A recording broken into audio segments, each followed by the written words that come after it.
엄마, 우리가 얼마나 힘들게 사는지 알기나 아세요? 엄마는 왜 우리 사정을 한 번도 생각 안 해요? 너희 사정을 생각해달라고? 나를 5시간 동안 문 앞에서 떨게 하면서도 그런 말이 나오니? 내가 지금 가족이라고 말할 자격이 있어? 어머니, 저희도 살기 힘들어서 그런 건데 이렇게까지 하실 건 아니잖아요. 왜 우리를 가족으로 생각하지 않으세요? 너희가 날 가족으로 여겼다면 내가 이 집 마련해줬을 때처럼 최소한의 예의라도 지켰겠지. 이게 내가 말하는 가족이냐? 안녕하세요, 여러분. 오늘 제 이야기를 끝까지 들어주세요. 제 삶은 자식을 위해 헌신하며 시작됐고, 그 헌신이 결국 서운함과 외면으로 돌아왔을 때 얼마나 큰 상처가 되는지 뼈저리게 느꼈습니다.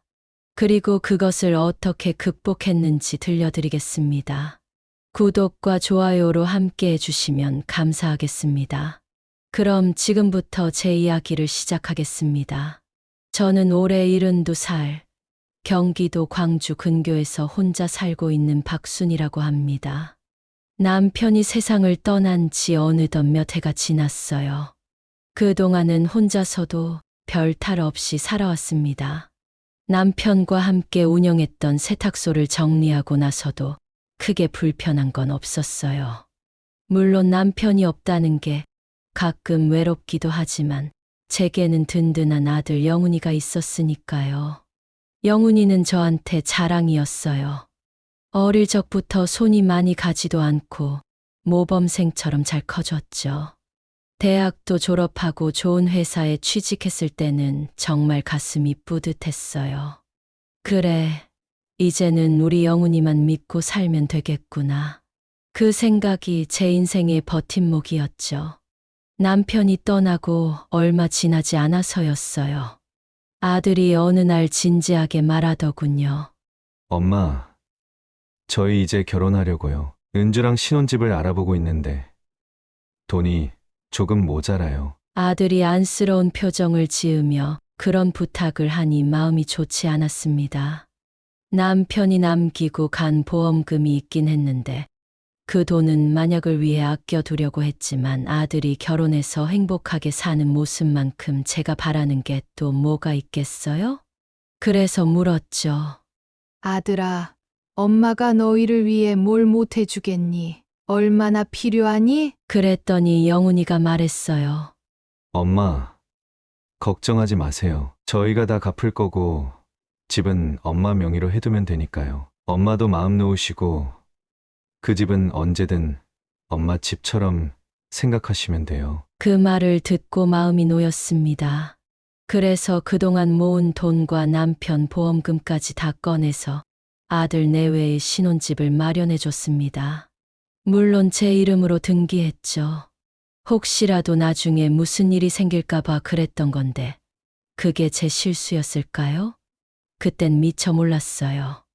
아들 내외가 새 집에서 입주할 때 저는 눈물을 글썽이며 말했습니다. 영훈아, 너희 행복하게 살아라. 엄마도 자주 찾아갈 테니까 집에서 밥 한 끼 같이 먹자. 그때 영훈이는 활짝 웃으며 말했어요. 엄마 당연하죠. 엄마도 우리 집에 자주 놀러 오세요. 우리가 맛있는 것도 해드리고 같이 시간 보내요. 그 말을 믿었습니다. 아들이니까요. 아들 며느리의 행복한 결혼 생활을 위해서라면 제가 가진 모든 걸 내어주는 게 당연하다고 생각했으니까요. 하지만 그게 제 착각이었어요. 그때는 몰랐습니다. 제가 마련해준 그 집이 나중에 제가 한 발자국조차 들여놓기 힘든 곳이 될 줄은요. 그때는 아들이 한 말만 믿었어요. 엄마도 우리 집처럼 생각하라는 그 말이 결국 아무 의미도 없는 빈말이 될 줄은 정말 몰랐습니다. 그렇게 저는 제 모든 걸 내어주고 제 자식을 믿은 게 제 인생에서 가장 큰 후회가 될 줄은 정말 상상도 못했어요. 아들 내외에게 신혼집을 마련해주고 나서는 마음이 든든했어요. 내가 할 수 있는 마지막 역할은 다 해준 것 같았거든요. 그래, 이제 나도 좀 쉬면서 살자. 라고 생각했죠. 처음에는 모든 게 괜찮았어요. 집을 사주고 나서 몇 번인가 아들이 전화를 걸어왔거든요.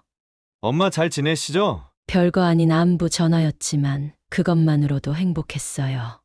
그래, 이 녀석이 나를 잊지 않고 잘 살고 있구나. 마음이 놓였죠. 하지만 시간이 조금씩 흐르면서 그 작은 행복마저도 점점 사라지기 시작했어요. 명절이 다가올 때마다 먼저 연락을 기다리게 됐죠.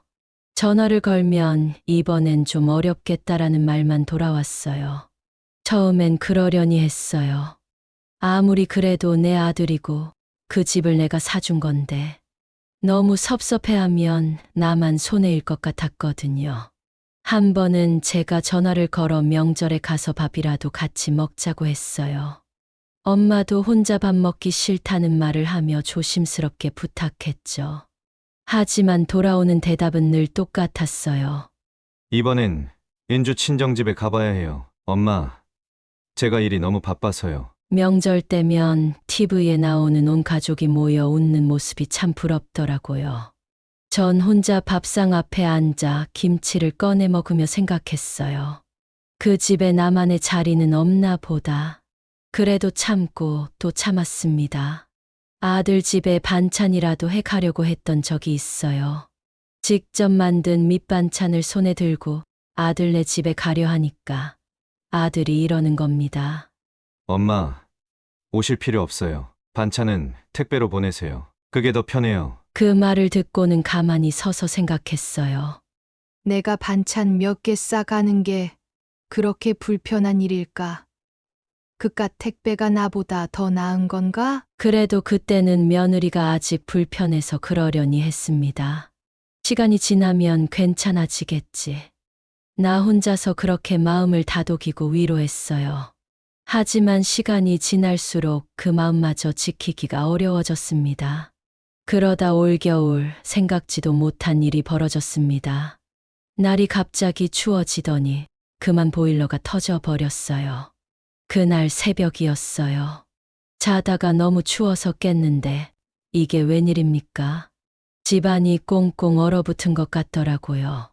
난방이 전혀 되지 않고 바닥은 차디찬 얼음장 같았습니다. 부랴부랴 수도를 틀어보니 수돗물까지 얼어서 나오지 않더군요. 아이고, 이게 웬일이래. 춥다 못해 손끝이 곱아오는데도 혼자선 어쩔 도리가 없었습니다. 보일러 기사님께 전화를 걸었더니 한숨부터 내쉬면서 이렇게 말하더라고요. 어머니, 요즘 날씨에 보일러 터진 집이 많아서 바로 못 가요. 일단 집에 난로라도 켜놓으세요. 그렇게 전화를 끊고 나니 이 넓은 집에서 혼자 견뎌야 한다는 생각에 서러움이 몰려왔습니다. 몸이 떨릴 정도로 춥기도 했지만 마음이 더 추웠어요. 남편이 살아있었다면 이렇게까지 외롭진 않았을 텐데 안 되겠다. 이대로 며칠을 어떻게 버티냐. 난방도 안 되고 수도도 나오지 않는 집에서 더는 버틸 수가 없어서 결국 아들에게 전화를 걸었습니다. 작은 방이라도 빌려 쓰려는 마음이었죠. 제 마음속엔 작은 기대가 있었습니다. 그 집은 제 이름으로 돼 있으니까 며칠 정도 머무르는 건 아무 문제 없을 거라고 생각했어요. 영훈아, 엄마 집 보일러가 터져서 난방도 안 되고 물도 안 나와. 며칠만 내 집에 가서 지내면 안 되겠니? 한참 동안 전화기 너머에서 침묵이 흐르더니 아들이 뭐라고 하더군요. 엄마, 그게 우리도 요즘 상황이 좀 그래서요. 모텔비 보내드릴 테니까 거기서 지내세요. 순간 가슴이 철렁 내려앉았습니다. 모텔비라니 그 말이 제 귀를 때리는데 한동안 아무 말도 할 수가 없었어요. 그래, 알았다라고 대답은 했지만 눈물이 왈칵 쏟아질 뻔했어요. 제가 그 집을 마련해 줬는데 그 집 문턱 하나 넘는 게 이렇게 어려운 일이 될 줄은 몰랐습니다. 보일러 고쳐질 때까지만 있어도 되는데 내가 그렇게 귀찮은 사람이 된 건가? 그날 밤 이불을 둘러쓰고 꼼짝도 못한 채로 누워 있었습니다. 창문 틈새로 차가운 바람이 스며들어오고 숨을 쉴 때마다 입김이 뽀얗게 피어올랐어요. 몸도 마음도 시리기만 했습니다. 이러다가 내가 정말 얼어 죽을 수도 있겠구나. 그때 문득 아들이 했던 말이 떠올랐습니다. 엄마도 우리 집처럼 생각하세요. 그 말이 얼마나 허망하게 들리던지요. 믿고 싶지 않았지만 그때부터 확실히 알게 되었습니다. 그 집은 이제 제 것이 아니란 걸요. 이튿날 다시 아들에게 전화를 걸었어요. 이대로는 도저히 안 되겠더라고요. 영훈아, 엄마가 그 집 사준 건데 잠깐만이라도 지내게 해주면 안 되겠니? 하지만 이번에도 아들의 반응은 차가웠습니다.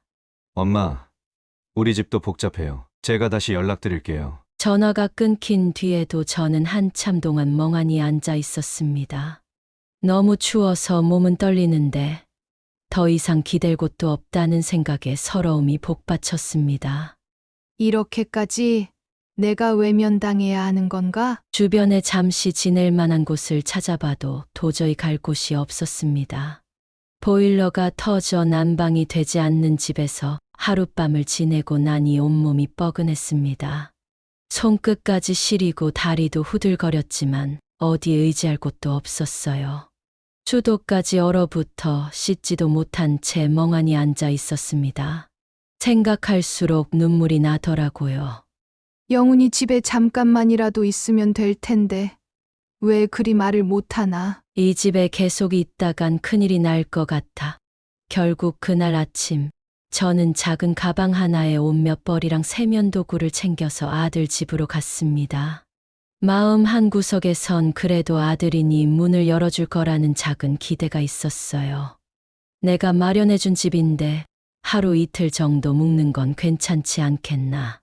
그렇게 스스로를 다독이며 버스를 탔습니다.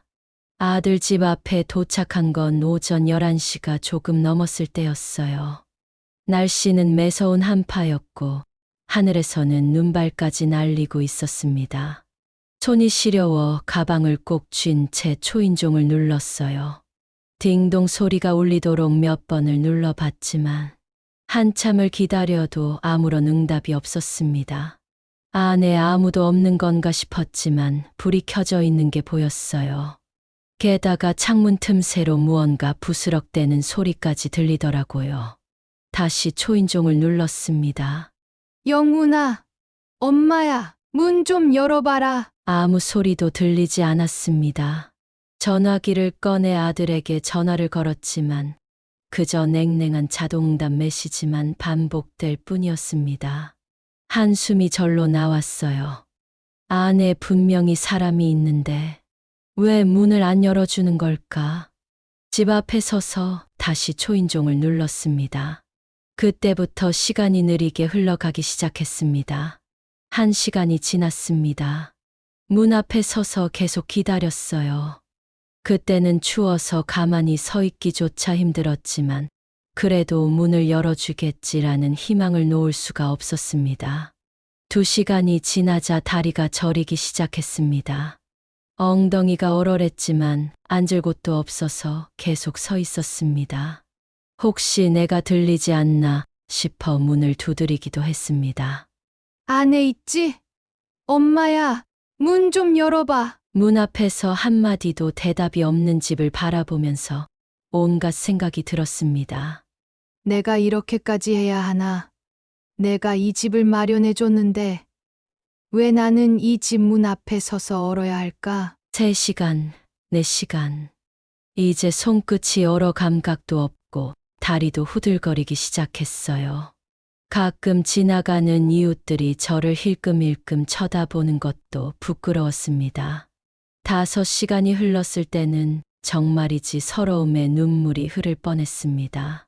그동안 참았던 감정들이 한꺼번에 밀려왔어요. 내가 아들한테 이럴 정도로 미운 사람이 됐단 말인가. 이럴 줄 알았으면 왜 그 집을 사줬을까. 그때 엘리베이터 문이 열리면서 택배 기사님이 올라왔습니다. 커다란 한우 고기 상자를 들고 아들 집 초인종을 눌렀어요. 놀랍게도 그때까지 굳게 닫혀 있던 현관문이 딸깍 소리를 내며 열리더라고요. 잠깐 문이 열리더니 며느리가 조심스레 얼굴을 내밀고 택배를 받으려 했습니다. 그 순간 저와 며느리의 눈이 마주쳤어요. 집 앞에서 5시간이나 기다린 끝에 며느리가 문을 열고 택배를 받으러 나오는 모습을 본 순간 제 머릿속이 하얘졌습니다. 그렇게 차갑게 외면하던 사람들이 한우 고기 택배 소리에는 그렇게 빠르게 반응하다니. 문이 열리는 틈을 놓치지 않고 저는 몸을 밀어 넣었습니다. 그때 제 안에 있던 울분이 한꺼번에 터져버렸습니다.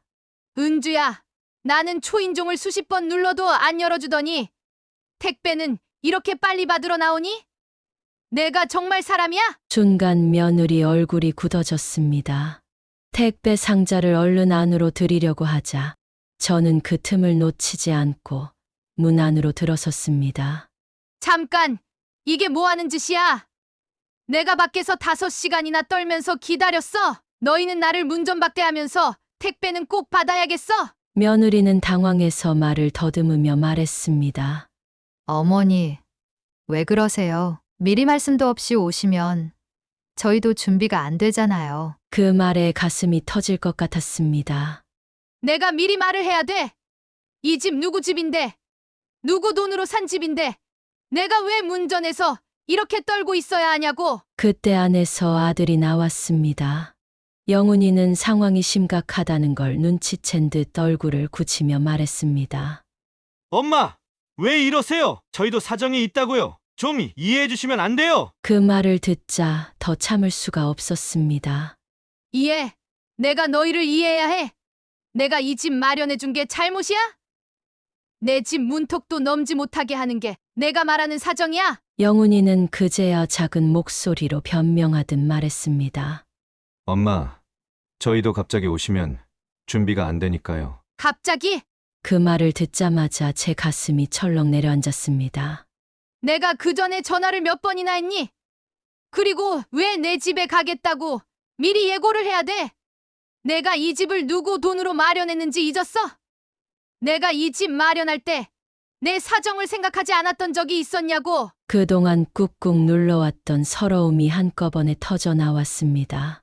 제가 손에 들고 있던 작은 가방도 바닥에 내려놓으며 쏘아 붙였습니다. 내가 이 집 마련해 줄 때 너희한테 뭘 요구했니? 그냥 가끔씩 엄마 얼굴 보고 밥 한 끼 같이 먹자고. 그거 하나 바란 게 다였어. 근데 내가 너희 집 문턱 하나 넘는 게 이렇게 어려운 일이 될 줄은 몰랐다. 며느리는 고개를 숙이며 뭐라고 중얼거렸습니다. 저희도 그동안 힘들어서요. 어머니도 좀 이해를. 그 말에 제 몸이 부르르 떨렸습니다. 이해. 내가 너희를 얼마나 이해해줬는데. 명절마다 바쁘다고 안 오겠다고 할 때도, 반찬 가져다 주겠다고 하면 택배로 보내라고 할 때도 내가 다 이해하려고 했어. 그런데 지금은 내가 너희 집 문 앞에서 5시간을 떨면서 기다렸는데 고기 택배가 도착하니까 바로 문을 열어주는 게 너희 사정이야? 이게 너희가 말하는 이해야? 말하면서도 목소리가 떨렸습니다. 분노와 서러움이 뒤섞여 가슴이 미어질 것 같았어요. 그동안 혼자 얼마나 참고 버텨왔는데 이런 대접을 받아야 하나 싶었습니다. 아들 영훈이는 저를 진정시키려는 듯 손을 뻗어 말했습니다. 엄마, 제발 그만하세요. 저희도 최선을 다하고 있어요. 요즘 얼마나 힘든지 아세요? 그 말을 듣자 제 목소리가 더 커졌습니다. 최선? 내가 나한테 최선을 다한 게 뭐가 있냐? 내가 이 집 마련해줄 때 나도 힘들었지만 오직 너 잘 살기만 바라고 해준 거야. 근데 내 힘든 걸 내가 왜 이해해야 하니? 내가 너희한테 언제 뭘 바라기나 했어? 그냥 내가 마련해준 집에서 잠깐이라도 머무르게 해달라는 게 그렇게 힘든 부탁이니? 그제야 영훈이가 말문이 막힌 듯 고개를 떨궜습니다. 며느리는 어찌할 바를 모르고 서 있기만 했고 저는 제 손으로 얼굴을 감싸며 울음을 참으려고 애썼습니다. 그동안 쌓여있던 서러움과 억울함이 목까지 차올랐습니다. 아들이 아무리 변명해도 제 귀에는 들리지 않았어요. 이제야 깨달았어요. 이 집은 제게 더 이상 제 집이 아니라는 걸요. 하지만 더는 참을 수 없었어요. 나는 여기까지 할 만큼 했고, 이제는 더 이상 물러설 곳도 없었습니다. 좋아. 그럼 이제 나도 너희한테 기대하지 않을 거다. 이 집 내 이름으로 돼 있어. 당장 비워. 아니면 전세금 내놓고 살아. 이제부터는 나도 너희 사정 봐주는 사람 아니야. 그 말을 듣고 아들과 며느리의 얼굴이 하얗게 질렸습니다. 며느리는 뭐라고 말을 더듬었지만 저는 듣고 싶지 않았습니다. 더 이상 이들에게 설득당하거나 마음이 약해지면 안 된다는 걸 뼈저리게 깨달았거든요. 여기가 내가 설 자리가 아니란 걸 이제야 확실히 알았습니다. 그날 저는 제 안에 쌓여있던 모든 울분을 쏟아냈습니다. 그동안 참아왔던 시간들이 얼마나 힘들었는지, 그리고 이제는 더 이상 그렇게 살지 않겠다고. 제 마음은 이미 결심을 끝낸 상태였습니다. 제 말을 들은 아들과 며느리는 순간 얼어붙은 듯 아무 대답도 하지 못했습니다. 제가 저렇게까지 화를 낼 거라고는 상상도 못했겠죠. 집을 비우라거나 전세금을 내놓으라는 말은 두 사람에게는 완전히 예상 밖이었을 겁니다. 영훈이는 당황한 얼굴로 저를 바라보며 어쩔 줄 몰라 했습니다. 엄마, 그건 좀 너무하잖아요. 우리가 잘못한 건 알겠는데 집을 나가라니요. 그 말을 듣는 순간 제 속이 더 뒤집혔습니다. 너무해. 내가 나한테 한 짓은 괜찮은 거니? 내가 너희 집 문턱 하나 넘는데 5시간을 기다렸어. 너희가 나를 이렇게까지 외면해놓고 이제 와서 너무하다니. 그게 말이 된다고 생각하니? 영훈이는 고개를 떨구며 변명하듯 중얼거렸습니다. 엄마, 뭔가 오해가 있으신 것 같은데 저희도 요즘 많이 힘들어서 그랬다니까요. 그런데 엄마가 이렇게 갑자기 몰아붙이시면 그 순간 며느리가 말에 끼어들었습니다. 어머니, 저희도 힘든 상황이에요. 요즘 저희도 생활비에 집 유지비에 그동안 최선을 다했는데. 며느리의 말을 듣는 순간 참아왔던 울분이 다시 치밀어 올랐습니다. 최선? 너희가 최선을 다했으면 내가 왜 5시간을 이 문 앞에서 얼어 죽을 뻔하며 기다렸겠니? 그리고 내가 이 집을 위해 내놓은 돈은 기억도 안 나냐? 내가 마련해둔 집인데 내 집에서 하루 묵는 게 이렇게 어려운 거냐? 아들은 그제야 무릎을 꿇으며 다급히 말했습니다. 엄마, 제발 화 좀 가라앉히세요. 우리가 정말 잘못했어요. 그동안 너무 바쁘고 정신이 없어서 그랬던 거예요. 다음부터는 절대 그러지 않을게요. 한 번만 봐주세요. 그 모습이 순간 가슴 아프기도 했지만 저는 이미 마음을 굳게 먹은 상태였습니다. 저를 향한 아들 부부의 행동과 말이 이제 와서 달라진다 한들 그동안 제가 느꼈던 외로움과 서러움을 잊을 수는 없었으니까요. 그래. 내가 너희한테 기대한 게 잘못이야. 내가 마련해준 집에서 너희가 행복하게 사는 것만 보면 될 줄 알았어. 그런데 이제는 아니야. 더 이상 나를 무시하는 모습을 못 참겠어. 내가 한 말은 변하지 않을 거야. 이 집 비우든지 나한테 전세금 내든지 둘 중 하나야. 며느리는 그제야 울먹이며 말을 꺼냈습니다. 어머니, 저희가 잘못했어요. 앞으로 정말 달라질게요. 집에서 나가라는 말씀은 하지 말아주세요. 저희도 갈 데가 없어요. 그 말을 듣고 제 마음 한구석이 흔들리는 것 같기도 했습니다. 그래도 저는 물러서지 않았습니다. 더 이상 그들의 사정이나 변명을 들어줄 생각이 없었습니다. 갈 데가 없다고? 너희가 나를 문 앞에서 5시간이나 기다리게 했을 때는 내가 갈 데가 없다는 걸 생각이나 했니? 내가 너희 사정을 다 봐줬듯 이제는 너희가 내 말을 들어야 할 차례야. 나도 사람이다. 이 집이 내 집이고 내가 원하는 대로 할 권리가 있어. 아들과 며느리는 더 이상 말을 잇지 못했습니다. 제가 그토록 단호하게 나오리라고는 상상도 못했겠죠. 두 사람의 얼굴엔 당혹감과 두려움이 역력했지만 저는 단호했습니다. 그날 밤 저는 아들 집을 나왔습니다. 차가운 밤 공기를 맞으며 집으로 돌아오는 길, 마음이 후련한 듯하면서도 한편으로는 아팠습니다. 내가 이렇게까지 말해야 하는 상황이 온 것 자체가 너무나 서글펐습니다. 내가 낳고 키운 자식인데 어떻게 이 지경까지 와버린 걸까? 그래도 이제는 내가 내 자신을 지켜야 한다. 그날 이후 아들과 며느리는 점차 제 눈치를 보기 시작했습니다. 하지만 저는 더 이상 흔들리지 않기로 결심했습니다. 며칠이 지나자 아들과 며느리에게서 전화가 오기 시작했습니다. 평소에는 먼저 연락 한 번 없던 사람들이 이제는 매일같이 전화를 걸더군요. 좋아하기를 들면 들을수록 마음이 씁쓸했습니다. 엄마, 정말 죄송합니다. 그날은 우리가 너무 경솔했어요. 앞으로는 엄마께 잘할게요. 한 번만 봐주세요. 어머니, 제가 정말 큰 실수를 했어요. 그날 어머니께 상처를 드린 건 진심으로 죄송해요. 그 말을 듣고 있으면 마음이 약해질 것 같다가도 차갑게 굳어지곤 했습니다. 아들의 목소리에는 뭔가 애타는 기색이 섞여 있었지만 제게는 그 뒤에 숨은 의도가 너무나 분명하게 보였거든요. 결국 집 얘기를 뒤집으려는 거겠지. 저는 전화기를 내려놓고 혼자 깊이 생각했습니다. 이게 진짜 후회하는 걸까? 아니면 그냥 집을 지키기 위한 변명일까? 머릿속에서는 수없이 물음이 오갔지만 가슴 속에서는 이미 답이 나와 있었습니다. 아니야. 진심이었으면 내가 그 문 앞에 5시간을 떨고 있을 때 그렇게 외면하지 않았겠지. 그날 이후 제 결심은 흔들리지 않았습니다. 하지만 전화를 끊을 때마다 혼자 앉아 눈물을 삼키곤 했어요. 이게 부모 자식 간의 마지막 모습이어야 할까? 내가 너무 매정한 건가? 스스로를 책망하는 마음도 들었지만 그럴 때마다 스스로를 다독였습니다. 순이야. 내가 얼마나 참아왔는데 더는 너만 참고 있을 이유가 없어. 며칠 뒤 아들이 집으로 찾아왔습니다. 문을 열어주니 아들은 초췌한 얼굴로 서 있더군요. 손에는 작은 약과 상자를 들고 있었습니다.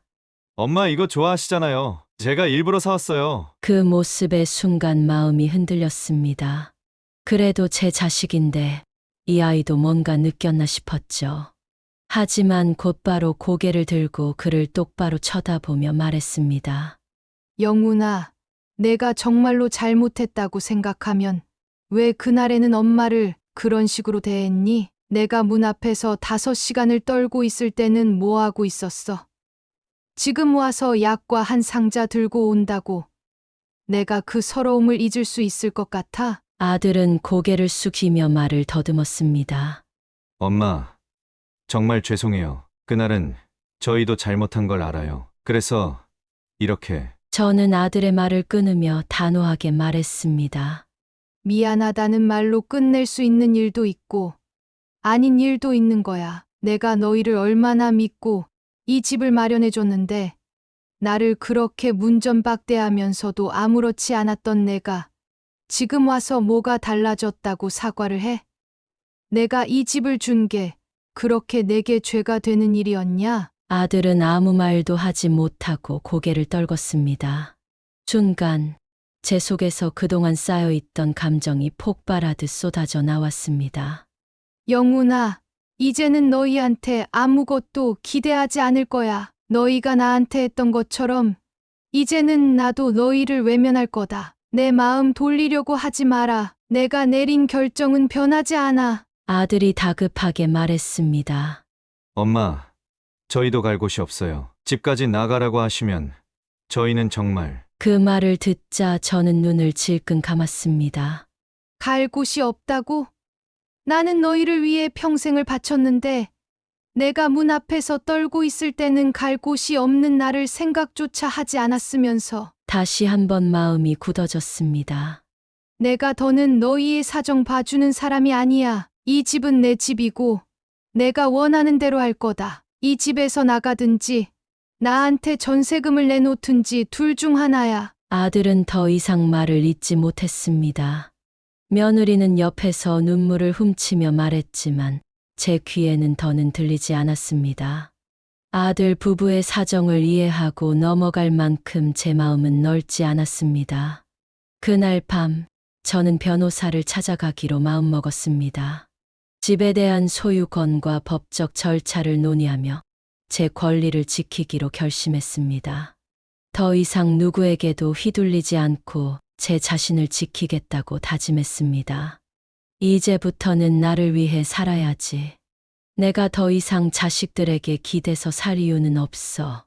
내가 지키지 않으면 내 인생은 아무도 지켜주지 않을 거야. 그날 이후로 저는 더 단호한 사람이 되기로 했습니다. 처음 변호사 사무실 문을 열고 들어가는 데까지도 많은 용기가 필요했어요. 가족 문제를 이렇게까지 끌고 가는 제 자신이 초라하게 느껴지기도 했습니다.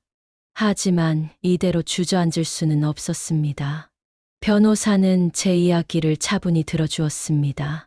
제가 보일러가 터져 집에 갈 곳이 없던 상황, 아들과 며느리가 저를 집 앞에서 외면했던 이야기, 그리고 제가 이 집을 어떻게 마련해 줬는지까지 모든 것을 들은 변호사가 고개를 끄덕이며 말했습니다.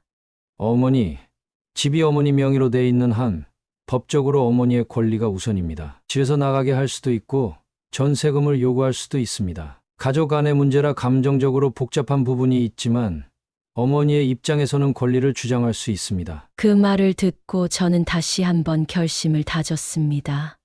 그래, 내가 마련해준 집인데 이제는 내가 내 권리를 지켜야 해. 더는 참지 않을 거야. 며칠 뒤 저는 아들과 며느리에게 내용을 통보했습니다.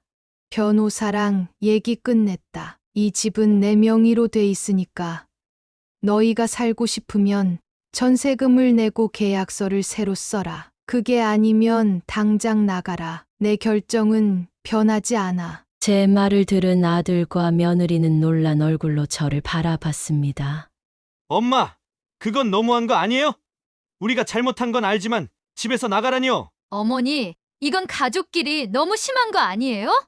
저희도 사정이 있는데. 아들 부부의 반응은 예상했지만 제 마음은 흔들리지 않았습니다. 저는 차분히 그러나 단호하게 말했습니다. 너희는 내가 이 추운 겨울에 5시간 동안 집 앞에서 떨고 있을 때 나를 가족으로 생각했니? 너희가 날 외면했던 그날 너희는 이미 내 가족이 아니었어. 이제는 내가 나를 지켜야 해. 이 집은 내가 마련했고 내가 원하는 대로 할 권리가 있어. 갈 곳이 없다면 알아서 해결해. 그날 이후 저는 변호사를 통해 정식으로 내용 증명을 발송했습니다. 이 집에서 나가거나 전세금을 준비해 계약서를 새로 쓰십시오. 그렇지 않으면 법적 절차를 밟겠습니다. 며칠 뒤 아들과 며느리가 충격을 받은 얼굴로 찾아왔습니다. 엄마, 정말로 내용 증명을 보낸 거예요? 어떻게 엄마가 우리한테 그럴 수 있어요? 내가 내 권리를 주장하는 게 뭐가 잘못이니? 내가 이 결정을 내리기까지 얼마나 고민했는지 너희는 알지도 못하면서 이제 와서 그럴 수 있냐고 따지는 건 옳지 않다. 아들은 눈물을 흘릴 듯한 얼굴로 말했습니다. 엄마, 우리가 정말 잘못했어요. 다시는 안 그럴게요. 그런데 제발 집에서 나가라는 말씀은 하지 마세요. 그 순간에도 마음이 흔들릴 뻔했지만 저는 단호히 말을 이어갔습니다. 너희가 문을 열어주지 않던 그날 내가 느낀 서러움을 너희가 모른다면 그건 내가 너희한테 너무 큰 기대를 했기 때문이겠지. 하지만 이제는 그런 기대를 하지 않을 거야. 너희가 어떻게 나오든 내 결정은 변하지 않는다. 이 집은 내 집이고 나는 내가 정한 대로 할 거다. 아들의 얼굴에 당혹감과 불안이 가득했지만 저는 끝까지 물러서지 않았습니다. 저는 이 싸움을 끝까지 가져갈 준비가 돼 있었습니다. 그날 밤 집으로 돌아오며 저는 문득 이런 생각이 들었습니다. 가족이란 게 뭘까? 내가 사랑으로 다 내어준 사람들이 나를 이렇게 만들다니. 하지만 이제는 내가 나를 지켜야 해. 더 이상 물러설 곳이 없어. 그날 이후 저는 더 단호한 사람이 되기로 결심했습니다. 법적 절차가 어떻게 진행되든 제 자신을 위해 이 싸움만큼은 끝까지 하기로 마음먹었습니다. 내용 증명을 받고 난 뒤 아들과 며느리의 태도는 완전히 달라졌습니다. 처음에는 저를 설득하려고 하더니 점점 더 목소리가 높아지고 적대적으로 변해갔어요. 어머니, 저희가 갈 곳이 없다고 말씀드렸잖아요. 그런데도 끝까지 나가라고 하시면 저희는 정말 길바닥에 앉으란 말씀이에요? 며느리의 말투는 변명에서 항의로 점차 적개심에 가까운 태도로 바뀌었습니다. 얘들이 진심으로 반성하는 게 아니구나. 그저 집을 지키려는 거겠지. 아들 역시 점차 저를 원망하는 말투로 바뀌더군요. 그동안 저희가 얼마나 힘들게 살았는지 알기나 아세요? 우리가 힘든 와중에도 엄마 챙기려고 얼마나 애썼는데. 그 말을 듣자 더는 참을 수 없었습니다. 애썼다고? 내가 나를 챙기려고 애썼다면서 보일러가 고장난 안방이 안 된다니까 모텔 가서 자라고 하니? 그런데 내가 이제 와서 애썼다느니 가족이라느니 그런 말을 한다고 내가 넘어갈 줄 알았니? 아들과 며느리는 제 말을 듣고 침묵했지만 그들의 침묵이 더 큰 답처럼 느껴졌습니다. 결국 저는 마음속으로 완전히 결심했습니다. 이제는 내가 나를 위해 살아야 해. 더는 이들에게 미련을 두지 말자. 며칠 뒤 아들과 며느리가 다시 찾아왔습니다. 이번에는 다급한 얼굴로 무릎을 꿇고 빌더군요. 엄마, 한 번만 기회를 주세요. 다시는 그렇게 안 할게요. 저희가 앞으로 정말 잘할게요. 어머니, 저희가 잘못했어요. 제발 저희를 쫓아내지만 말아주세요. 아들과 며느리가 눈물을 흘리며 빌었지만 제 마음은 전혀 움직이지 않았습니다. 너희가 잘못했다고 말한다고 내가 그동안 받은 서러움이 잊히겠니? 이제는 늦었어. 더 이상 내가 물러설 이유가 없어. 내가 이 집을 마련해줬지만 이젠 내가 내 권리를 지킬 거야. 나가라면 나가는 게 맞고 전세금을 내놓으라는 것도 당연한 거야. 그 말을 듣고 며느리는 울음을 터뜨리며 말했습니다. 어머니, 저희 정말 갈 곳이 없어요. 저희는 이제 어떻게 하라는 거예요? 그 말을 듣고도 저는 차갑게 대답했습니다. 나도 갈 곳이 없었어. 너희가 내게 했던 그대로 되돌려 받는다고 생각해. 세상은 그렇게 돌아가는 거다. 아들은 더 이상 제 앞에서 말을 잇지 못했고 며느리는 고개를 떨군 채 한참 동안 자리를 떠나지 않았습니다. 하지만 저는 그들을 바라보며 마음이 더 굳어졌습니다. 그날 이후 아들과 며느리는 더 이상 저를 설득하려 하지 않았습니다. 대신 변호사를 통해 연락을 주고받으며 시간을 끌기 시작했습니다. 한 번이라도 저를 이길 구멍을 찾아보겠다는 속셈이겠죠. 하지만 저는 이미 결심했습니다. 더 이상 이들이 제 삶에 다시 들어올 여지를 주지 않겠다고요. 이 싸움이 길어지더라도 끝까지 가기로 마음먹었습니다. 내가 물러서면 얘들은 다시 날 무시할 거야. 이제는 그럴 수 없어. 결국 아들과 며느리는 제게 직접 사과하거나 대화를 시도하는 대신 변호사를 통해 대응하기 시작했습니다. 변호사로부터 이런 말을 들었어요. 어머니, 아들 부부 측에서 집에 대한 권리를 주장하고 싶어 합니다. 가족 간의 문제라 법적으로 얽히면 시간이 길어질 수 있습니다. 어머니께서 단호히 대처하시길 추천드립니다. 그 말을 들으니 제 마음이 더 굳어졌습니다. 이미 이 싸움에서 물러설 생각은 없었어요. 그래서 저도 변호사와 함께 법적 절차를 밟기 시작했습니다. 내용 증명을 보낸 지 얼마 되지 않아 아들과 며느리도 대응에 나섰습니다. 소송 과정에서 아들과 며느리는 집에 대한 권리를 주장하며 이런 말을 했다고 하더군요. 이 집은 우리 가족이 함께 사용하고 있습니다. 우리가 이곳에서 생활하며 어머니와 관계를 유지하려 노력했으니 집을 나가라는 요구는 부당합니다. 어머니께서 갑자기 집을 비우라고 하시는 것은 도의적으로도 이해하기 어렵습니다. 그 말을 들었을 때 속에서 분노가 치밀어 올랐습니다. 제가 받았던 외면과 차가운 대우를 다 잊은 것처럼 행동하는 그들이 너무나 원망스러웠습니다. 노력은커녕 나를 문전박대하고 외면했으면서 이제 와서 가족이라며 책임을 피하려 하다니. 법정에서 저는 아들과 며느리에게 받았던 서러움을 모두 털어놨습니다. 변호사가 질문할 때마다 제가 겪었던 일을 하나하나 대답했습니다. 그날 보일러가 터져 난방도 안 되고 수도까지 나오지 않아서 집에 갈 수 없었습니다. 그런데 아들에게 전화했더니 돌아온 대답이 모텔비 드릴 테니 거기 가세요였습니다. 아들 집에 찾아가서 초인종을 누르고 5시간 동안 기다렸지만 문은 열리지 않았습니다. 그런데 택배가 도착하니 그 소리에 문을 열더군요. 그때 얼마나 서러웠는지 모릅니다. 법정에서 증언하는 동안 목소리가 떨렸지만 더는 주저하지 않았습니다. 변호사도 제 입장을 조목조목 정리해주며 강하게 주장했습니다. 이 집은 박순희 님이 전 재산을 투자해 본인 명의로 마련한 것입니다. 이 집에서 거주하는 아들 부부가 어머니를 차갑게 대하고 집의 권리를 주장하는 것은 명백히 부당합니다. 아들과 며느리도 변호사를 통해 반박했지만 그들의 주장은 설득력이 없었습니다. 제가 마련한 집이라는 명백한 사실, 그리고 아들과 며느리가 제게 보였던 무심한 태도는 모두 증거로 남아 있었습니다. 재판은 제게 유리하게 흘러갔습니다. 판결이 내려지기 직전 아들과 며느리는 마지막으로 저에게 다가와 말을 걸었습니다. 엄마, 저희가 잘못했어요. 제발 집 문제는 없던 걸로 해주세요. 우리 다시 잘 지낼 수 있잖아요. 하지만 저는 더 이상 마음을 돌리지 않았습니다. 아들과 며느리의 사과가 진심이었다면 저는 이미 오래전에 용서했겠죠. 하지만 지금의 사과는 그저 집을 지키기 위한 계산된 행동일 뿐이라는 게 뻔히 보였으니까요. 결국 법원은 저의 손을 들어줬습니다.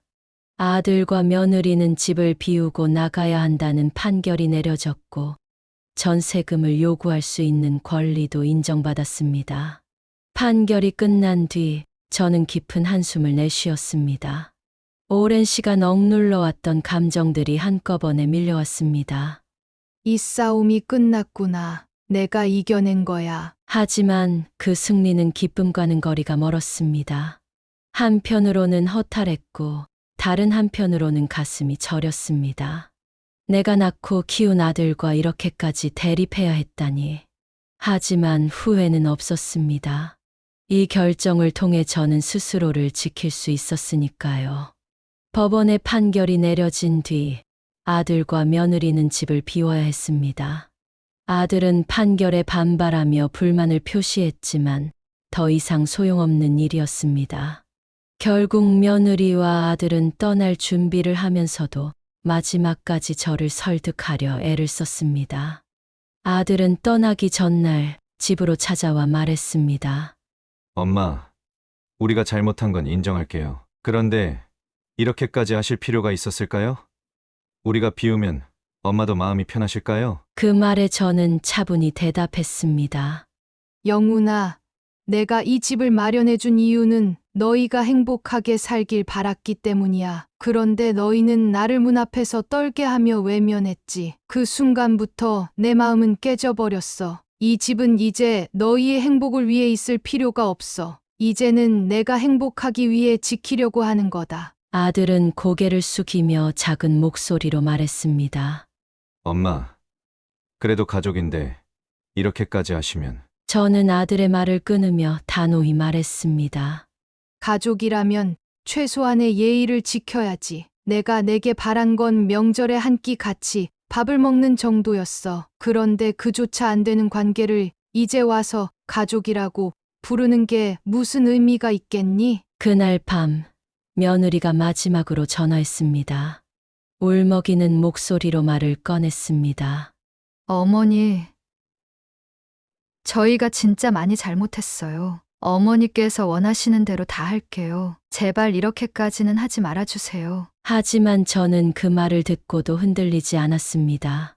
이제는 늦었어. 나는 너희를 용서하기 위해 사는 게 아니라 나를 지키기 위해 살기로 했어. 너희가 이 집을 떠나야 나도 다시 시작할 수 있을 것 같아. 다음 날 아들과 며느리는 떠났습니다. 두 사람이 남긴 흔적들을 바라보며 복잡한 감정이 몰려왔습니다. 승리의 기쁨보다는 서글픔과 허탈감이 더 컸습니다. 여기가 내가 낳고 키운 자식들과 이렇게까지 끊어져야 할 관계였던가. 하지만 동시에 제 마음속에는 가벼움도 있었습니다. 더는 아들 부부의 외면과 무관심 속에서 제 자신을 소모하지 않아도 된다는 사실이 위안이 되었으니까요. 그 후 저는 집을 임대하기로 결정했습니다. 집을 임대해 얻은 돈으로 한적한 동네에 작은 아파트를 구했습니다. 이제는 더 이상 큰 집에서 텅 빈 외로움을 느끼지 않고 저만의 공간에서 소박하고 단순한 삶을 살고 싶었습니다. 새로운 아파트는 작은 크기였지만 저에게는 충분히 따뜻하고 포근하게 느껴졌습니다. 병원과 시장도 가까워서 생활이 편리했고 동네 사람들도 정감이 있었습니다. 작은 이웃들과의 인사, 시장에서 오가는 눈빛 교환 하나하나가 저에게는 소소한 행복으로 다가왔습니다. 이제는 내가 내 삶의 주인이야. 자식에게 기대며 살던 과거는 이제 끝났어. 내 인생을 내가 책임질 거야. 어느 날 마을회관에서 열린 작은 모임에 처음으로 참여했습니다. 이웃 어르신들과 따뜻한 차를 마시며 소소한 이야기를 나누는 시간은 제가 그동안 잃어버렸던 마음의 온기를 되찾게 해주었습니다. 어르신, 여기로 이사 오신 지 얼마 안 되셨죠? 네. 얼마 되지 않았어요. 그래도 참 좋네요. 조용하고 편안해서요. 그 작은 대화가 참 고맙게 느껴졌습니다.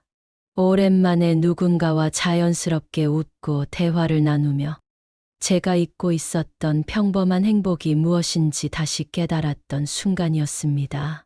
가끔 아들과 며느리로부터 연락이 오긴 했습니다.